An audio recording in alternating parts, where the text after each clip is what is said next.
Ding dong, the streak is gone. Coming up on this edition of the Die Hard Den podcast, Seany J and I discuss the Lions' big victory over the Cardinals last Sunday.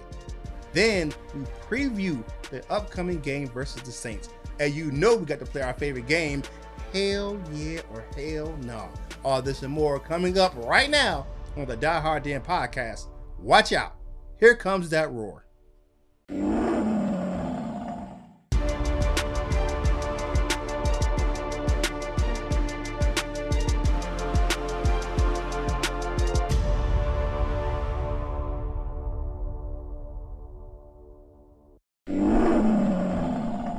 What up, though? This is Kurt Steele, and welcome to the Die Hard Den podcast. And as always, you know, I'm with my man, Seany J. Good evening, good people. Feels good to talk about a win for a change. Hey, it sure does. Man, how you been doing? It's been a couple of weeks since we talked. You know, I've been busy doing school, but we'll get to that later. But how you been, my man? How's life treating you? I've been good. You know, it's October already, if you can believe it. You know, adjusting to the fall weather. So, yeah, so I'm glad football's here, but we'll talk about a situation in the NFL later in the show. Yeah, man. But you know what that means? It's October. That means that our other team, the Big Blue, Go Blue, Michigan, will be playing soon with the Big Ten. So, hey. Yes, I hope everything works out for the Big Ten and other conferences. You know how we do it, though. Let's get the show started. It is time to tell me something good. So, my man, Seany J, you up first. Tell me something good. Well, after his brilliant performance, including kicking the game-winning field goal, 3 seconds left as time expired, I called it after the game. Matt Prater, Special Teams Player of the Week, and lo and behold, he won it. So, yeah, yes, Prater to me was 4 for 4. He still got it. He still got a strong leg, very accurate leg. He's a weapon for the Lions. And, you know, this is the 11th time in his career he's won Special Teams Player of the Week. It must be a bore to him, but I still like to see some Lions see some hardware. Yeah, definitely. That's a good. Congratulations to Matt Prater. And my tell me something good is on the other big time leg we have on the Lions. It's my man, Jack Fox. Now, that's who I picked for Special Teams Player of the Week, but he won a bigger award, Special Teams Player of the Month. The first Lion to win Special Teams Player of the Month on the roster. My man is killing it. Number 1 in the league in all statistical punting categories. He's number 1 in punt yards, 53.1 yards per punt. He's first in net yards per punt, 53.1, and hang time, 4.78 seconds. My man, Jack Fox, is doing his business. Now, I will tell you, and I said in a video earlier I posted this week, I was apprehensive on them letting Sam Martin go. But it looks like they did the right thing. Jack Fox, congratulations, my man. You are doing it, young fella. And big ups from us right here at the Die Hard Den podcast. Yeah. So, and one last thing, I have to say it. I am graduating tomorrow. By the time you watch this podcast or listen, it will be the actual day. I am graduating from the Dan Prater School of Sportscasting at Full Sail University in Winter Park, Florida. I am the salutatorian for the class. I means I finished second with 5 course director awards. Big shout out to everyone who helped me out, my friends, my family, all the support, and my co-host, my man, Big Sean. You know, you got to support me always, man. You always, you know, support and say, hey, you know, if we can't record right now because you got a project, you know, we'll keep it moving and we'll see you soon. But big ups to everyone who helped me on this journey. Thank you very much from the bottom of my heart. Congratulations, Curtis. I'm proud of you. Thank you, man. I appreciate it. So let's get this show going. It is time to go on the ball. Let's look at the offense from week 1. Let's look at the leaders. Matthew Stafford, 22 of 31, 270 yards, 2 touchdowns, no interceptions. AD doing it big, 22 carries for 75 yards, and all-day Galladay, 6 receptions, 57 yards, and a touchdown. He was a big presence coming back on the field. The Lions had 90 yards rushing, 232 yards passing for a net of 322 yards of total offense. So, my man, what do you think about the offense on Sunday versus the Cardinals? I think they look better. You know, they missed Galladay. Mm-hmm. Just glad to have him back. He made spectacular. You look at this touchdown catch. It was a nice catch to reach back for and go high. Mm-hmm. So that was the Herman Moore, Calvin Johnson type reception he made. Mm-hmm. We missed him those first two games. That's for sure. Offense, Yeah. you know, a very valuable weapon. Mm-hmm. So I'm glad to have him back. I'm glad they found a way to get.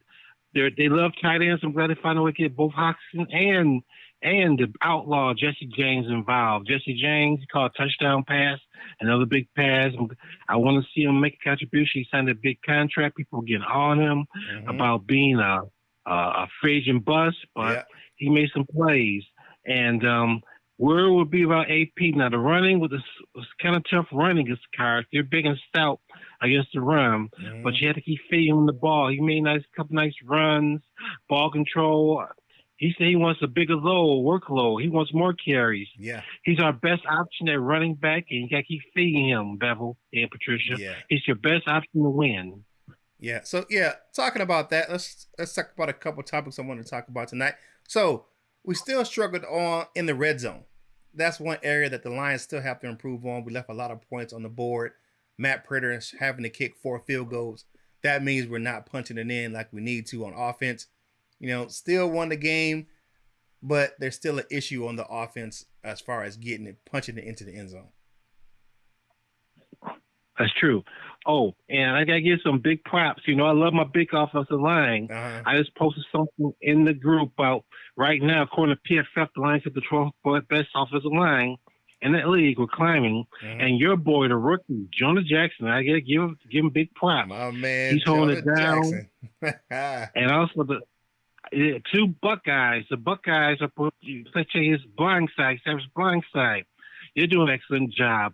Taylor Decker, he's playing like an elite tackle. Yeah. So here's a high PFF score. And I read that your boy, Jonah, my boy, I'm falling in love with him. Along with my boy, Bo, of course. But he only getting 120 pass attempts. Yeah. He only gave 4 pressures and 120 pass attempts in the first 3 games. Hey, that's what's up. So, we're talking about the offensive line. Big V. It's a kind of a surprise to see him playing right guard. I think it has to do with how the team feels about Kenny Wiggins. They just outsold him. So instead of putting Big V out at tackle, they said we'll keep Crosby there until Dog gets healed. We'll keep Crosby at tackle. We'll move Big V Vitae in at right guard. Move Jonah Jackson over to left guard. I think when Dog comes back, he'll go back to his natural left guard position, and then we'll put Jonah Jackson back where he goes, and Big V will be back out at right tackle. But I just think Crosby's been balling, man. Yeah. Crosby's been holding it down. Yeah, Crosby's been doing his thing. I just think that Big V, I think his issues were, I think that he had a camp where he played primarily at tackle. Now, he's played guard before, but not in this system. So I just think that it was some communication breakdowns where he wasn't comfortable at right guard. I don't know if he practiced at right guard during the week, but I just think that he was just kind of playing out of position for that game. But he can play guard. I just think that is just new to the system. I think that's why he was having issues. Now, go ahead. Yeah, he got called for a holding penalty on that touchdown pass or the pass to the one on. I want to see the replay. They never showed the replay. I want to see did he really hold or was it a phantom hold? I mean, it's out there on social media. I saw it. It really wasn't. I mean, if you look at the play, I really don't think it was a hold. But you know what? I will say this. Actually, if you look at it, the hold really put the game away because we had to come back and march down the field and then kick the field goal. If we would have took that touchdown, the Cardinals would have gotten the ball back.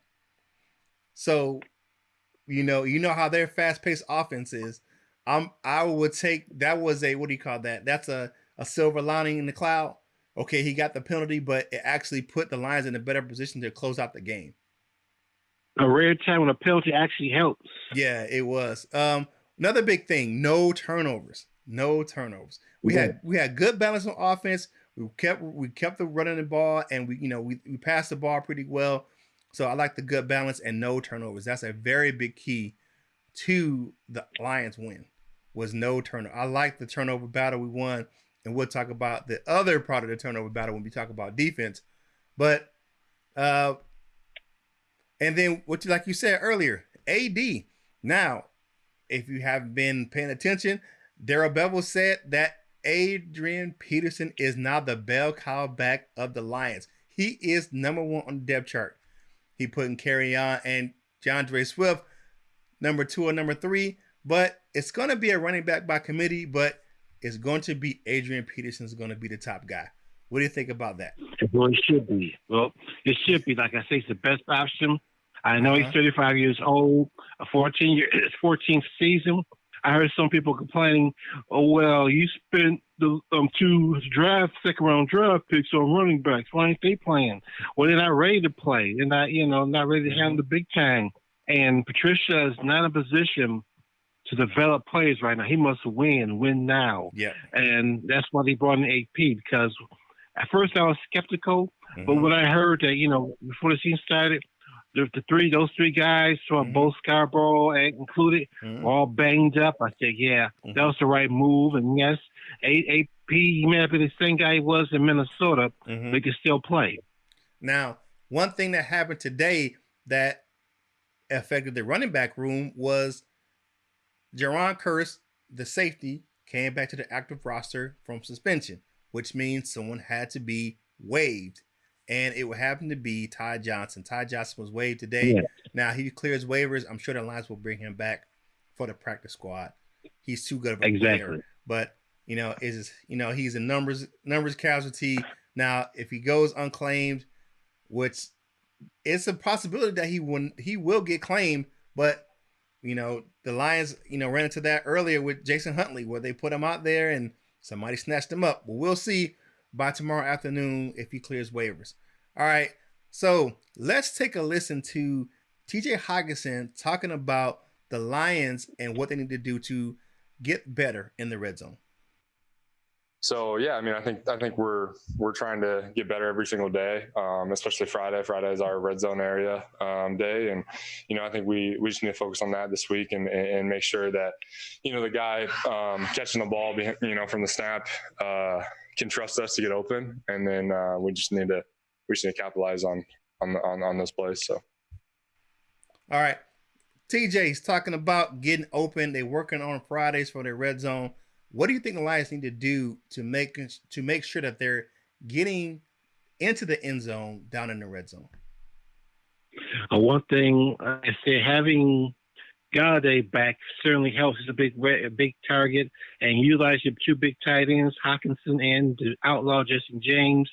And if you get close up to the 1, just punch in with big AP. He's a goal line specialist. He can get in there. So it's all about execution, using your weapons properly. Having Galladay back is tremendous.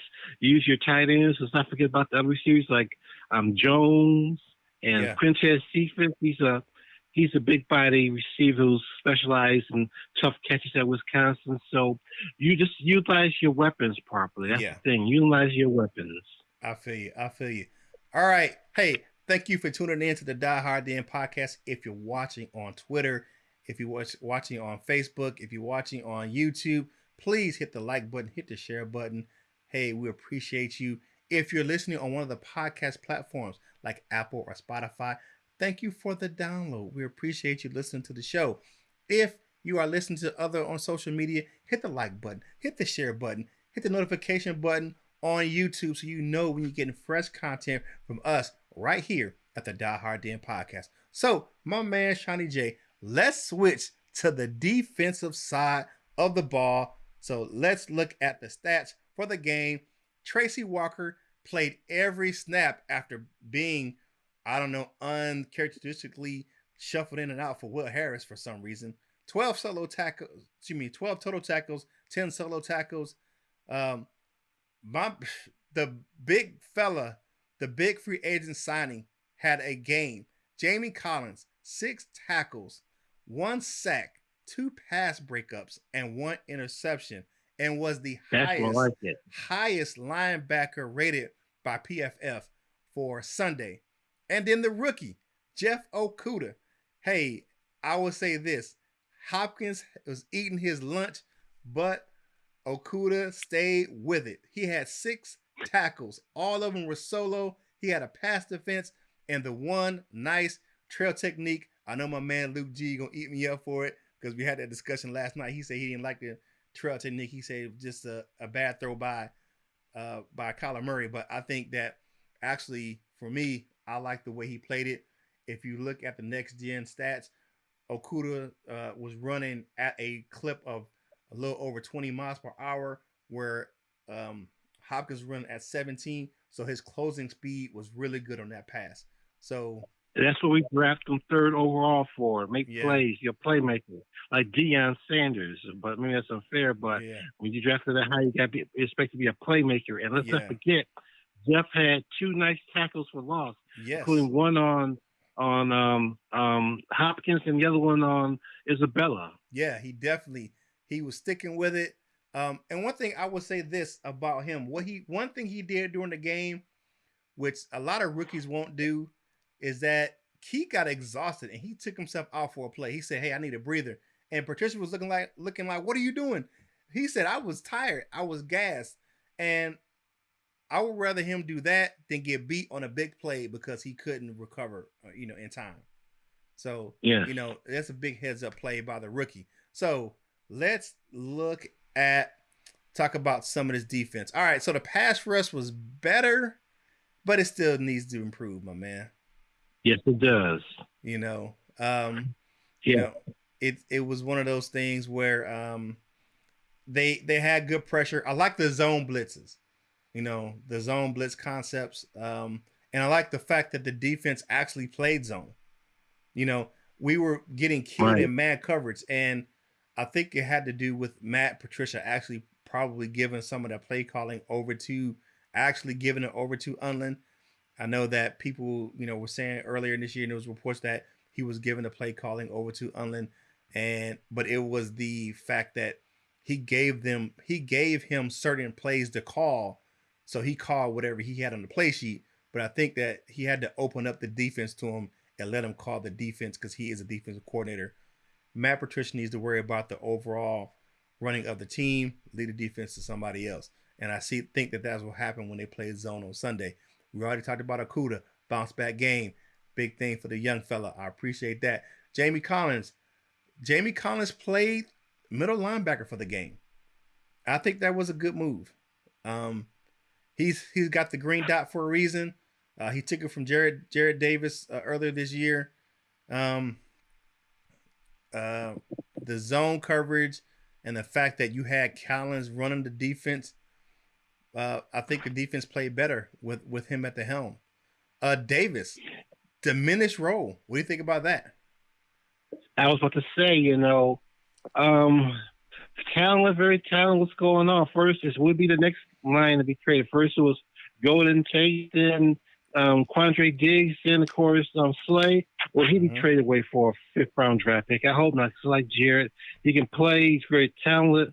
They got to learn how to use him. I think, once again, utilizing your talent right.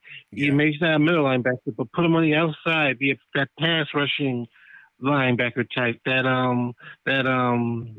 What's the former Raven again? The former Baltimore Raven. You know what I'm talking about? Oh, Terrell Suggs. Sizzle. Yeah, Terrell Suggs. Yeah. That type of linebacker. Yeah, I mean, I mean, he has talent. I think he needs to find his niche in the NFL. I think that one of the things he did do in the first year in Pat Patricia's offense was rush the passer very well. So I think he could be, a very good pass rusher. So we'll see if that is going to be a thing where he can develop. But you can't develop on the bench. So, I mean, we'll see. All right. So, and I hope that they don't trade him away for a 4th or 5th round pick like they did those other guys. Yeah. We all have our, our favorites. I will say this. Ragland played good on Sunday. Reggie Ragland had an actual decent game. And looking at that and the way that Collins played on Sunday, it might be tough for him to get back on the field. I mean, Tavai played good too. So, I mean, I don't want to say Tavai was, he wasn't on the level of Collins or anything like that, but he had a pretty good game. So hey, that's the defense. Speaking of my young fella Okuda, you know, he was my I think until I really looked at the stats, I thought that Okuda was my player of the game, even because the way he bounced back. But it had to be Jamie Collins, my defensive player of the game. But let's hear from Okuda talking about the disrespect that the Lions received before the game.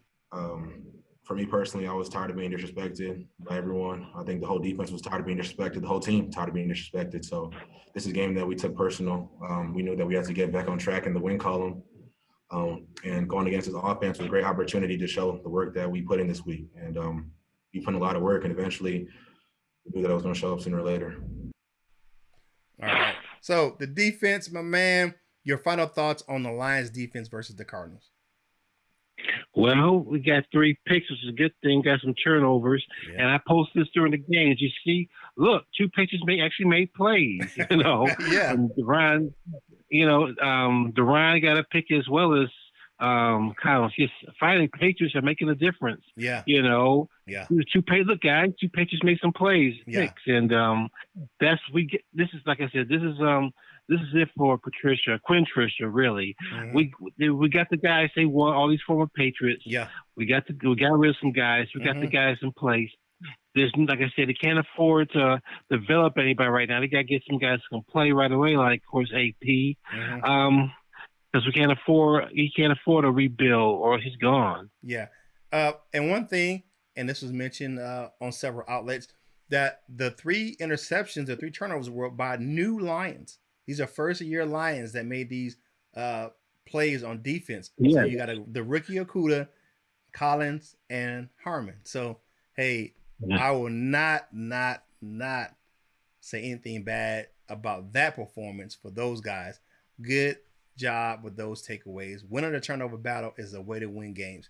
So, again, thank you for watching. If you're watching on YouTube or Facebook, we appreciate you checking out the content.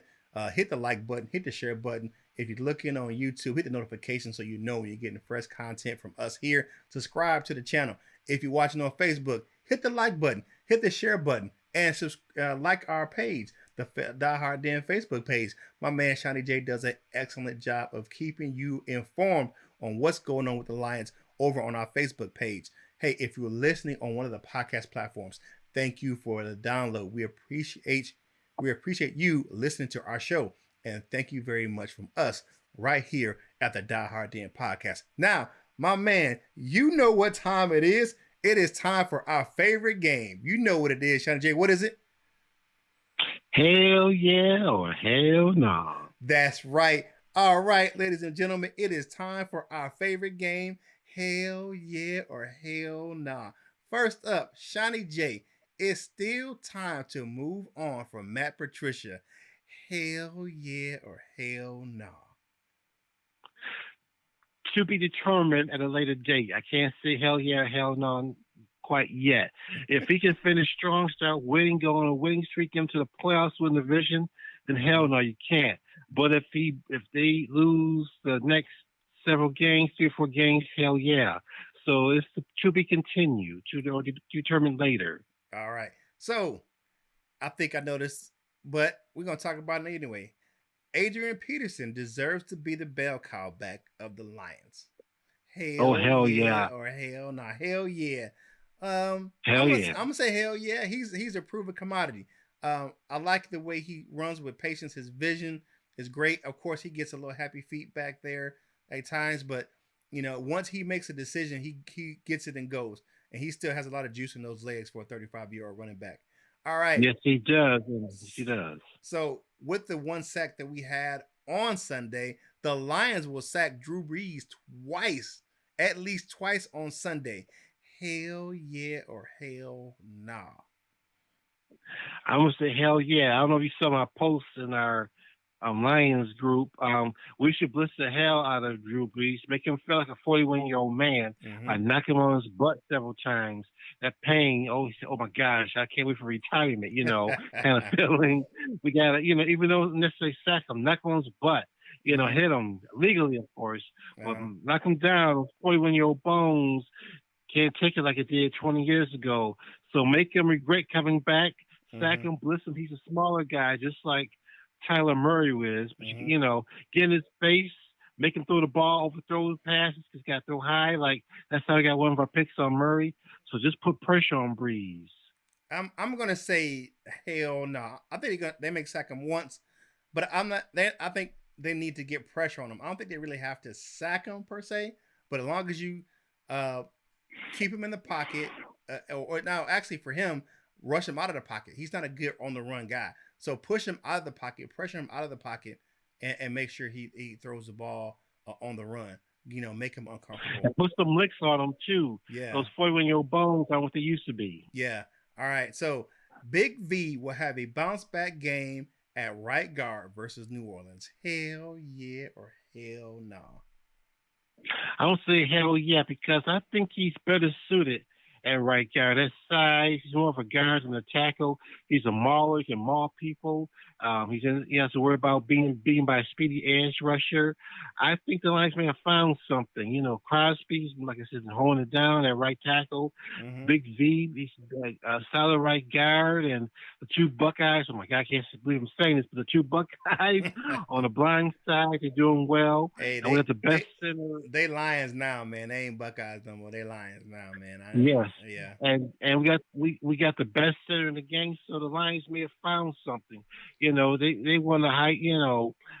Everybody. Crosby has a high PFF, and so does Jonah, and so does Decker.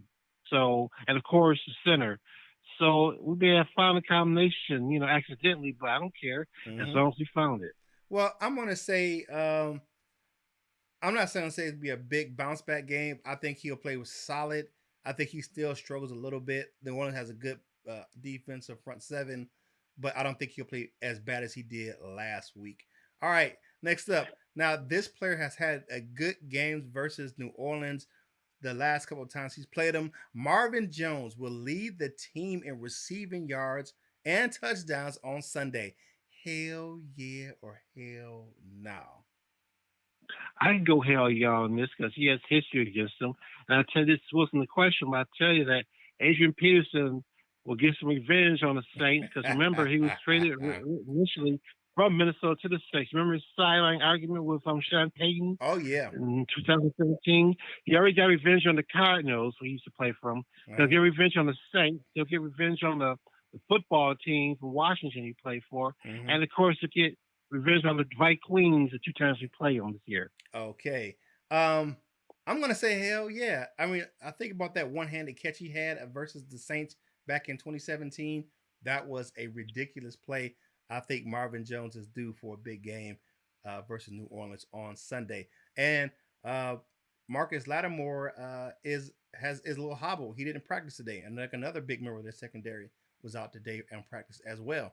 So the defensive lineman choose. Hopefully they'll both miss the game, and hopefully the receiver for them will miss the game. So take another week off, guys. Just take another week off. All right. So last one. All right. If healthy and they continue to mix zone and man coverage, and you have two guys should be coming back this week. You got Trufant, who's on pace to come back. We'll talk about that in a second. And you have Curse coming back from suspension. The Lions secondary could be scary good going forward this season. Hell yeah or hell no? I'm going to say hell yeah. You get your players back. Once again, utilizing your talent, the best of your abilities. This was a scheme. The man coverage wasn't working too well, but he went to zone. You saw a big difference in the Cardinals game right away. So they play it right. They play their cards right. Yes, hell yes. The secondary whole defense will improve. Yeah, because you look at it, they went to like a more of a 55% man and a 45% zone and to be able to mix them, match them where they can cause confusion for the quarterback of the other team is a good thing. So All right, that is Hell Yeah or Hell Nah for this week. We appreciate you listening. Thank you again for checking us out here at the Die Hard Den podcast. If you're watching on YouTube or Facebook, hit the like button, hit the share button, hit the notification button on YouTube to make sure you know when you're getting new content. Subscribe to the channel. If you follow us on Facebook, hit the like button, hit the share button, follow the page. We appreciate you tuning into our content. Seany J runs the Facebook page, and he keeps you well abreast of the Lions news right there on our Facebook page. Follow us on Twitter. Hey, I handle the Twitter page. I'll keep you informed with some new and fresh articles on our Twitter feed. If you're listening on our podcast platforms, like Apple or Spotify, we appreciate the download. Thank you for listening. All right, so it is time to get into the Lions and Saints game. So let's take a look at the injury report that came out today. We got CJ Moore, who's still hurting from that calf. No practice the last 2 days. Hunter Bryant, he's still doing work on the side. He's not doing a lot of work. Deshaun Hand has had some issues, some chest issues. Last couple days, he's been limited. He's still working. Desmond Trufant has been doing more and more. He's still limited, but he's doing a lot of one-on-one drills and working real hard. Now, Darryl Roberts did not show up on the injury list yesterday. He was not listed, but today he listed with a hip. Hopefully, he's still just limited and he can work something out and to be able to play on Sunday. All right, so looking at, before we make our game predictions, let's give some stats on the Lions and Saints game. The Saints are a 4-point favorite. Looking at, and I really think coming off the injury report, that they may have some key pieces missing. They may have a key piece coming back in Michael Thomas, but they may have some key pieces on the defense that are missing. One thing that the 16th ranked pass offense for the Lions is would definitely take on a kind of a struggling 20 rank passing defense for New Orleans. Now, the Lions rush offense is 22nd in the league, but the stout New Orleans defense is a top 10. I think they're number 6 against the run. So that's a tough matchup for the Lions. One thing I will say is that the Saints struggle against the pass from tight ends. I think that could have a big implication for TJ Hockenson and Jesse James on Sunday. With all that being said, there's some good matchups on each side of the ball where each team has a advantage. So the offenses both could take advantage of either defense, especially in the pass game. What do you think will be the big difference on Sunday for the Lions? Once again, getting pressure on Drew Brees somehow. Having a good game, somebody's got to step up.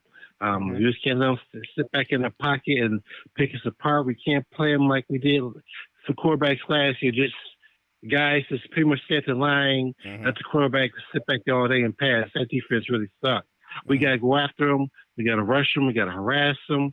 Don't make them feel uncomfortable. Kill it, stop them, Breeze. Stop the offense. We can't forget about Alvin Kamara either. Right. He's one of the top running backs in the game. So tall order, but I think the Lions have a bye coming on after this. They're gonna suck it up and get a win, and they'll be rewarded with a bye the following week. Okay. All right. So that being said, what's your game prediction for the game? What's who you got winning, and what's your score? I think it's going to be a good game, a wild one. We're going to win with by the leg of the best kicker in the game, Matt Prater. It's going to be 45-42 Lions in the shootout. Okay, I have a 3-point game as well. I have it 31-28 Lions. All right, so one topic we want to talk on before we get out of here is the NFL has postponed a game this week. I don't know where they're going to play it. They haven't made a decision when they're going to play it. The Pittsburgh Steelers and Tennessee Titans game has been postponed. You have several Titans players have tested positive for COVID, as well as some of their staff. Now, Minnesota, the team they played on Sunday, they didn't have any issues with the test coming back as positive, but the NFL said, hey, we're going to shut this game down. So, what do you think about the possibility of the league shutting down with this first game going the way it has? I think they got to handle like Major League Baseball handle. Remember, several games like this in baseball this summer in their abbreviated schedule. Mm-hmm. Take by team, basis game by game. Uh-huh. I think they're playing it smart.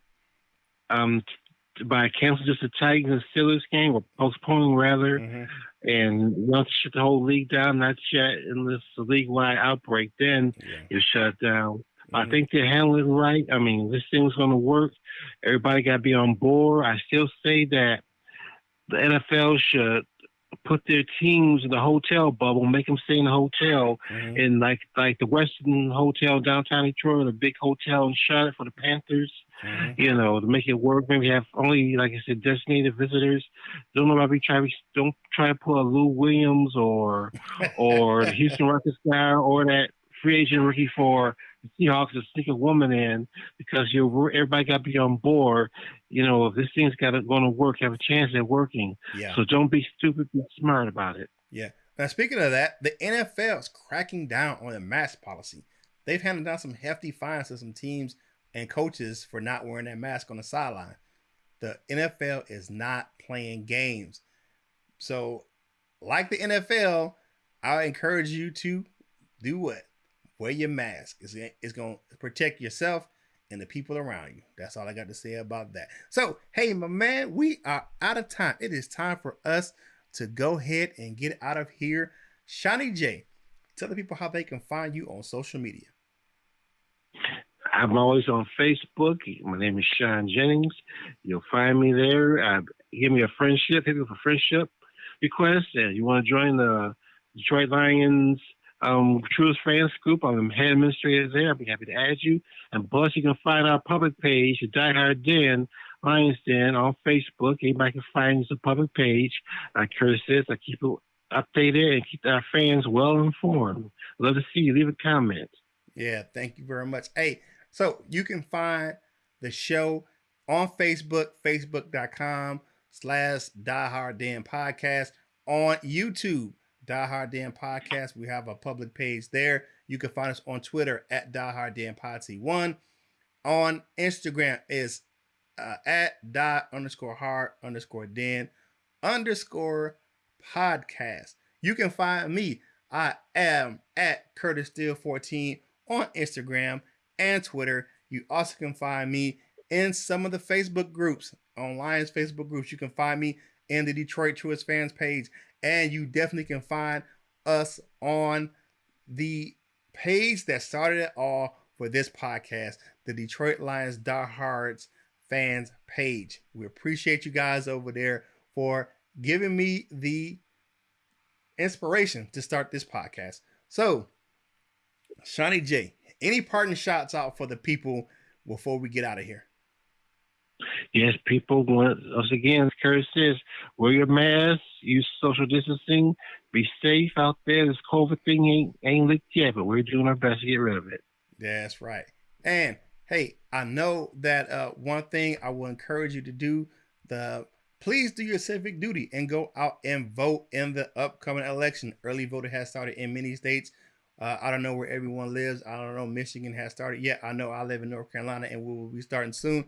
But do your civic duty. I don't care who you vote for, but please go out and do that constitutional right to vote and make your voice heard. Hey, one thing I definitely want to tell you is whatever you do in life, you have to boss up, ball out, and be the best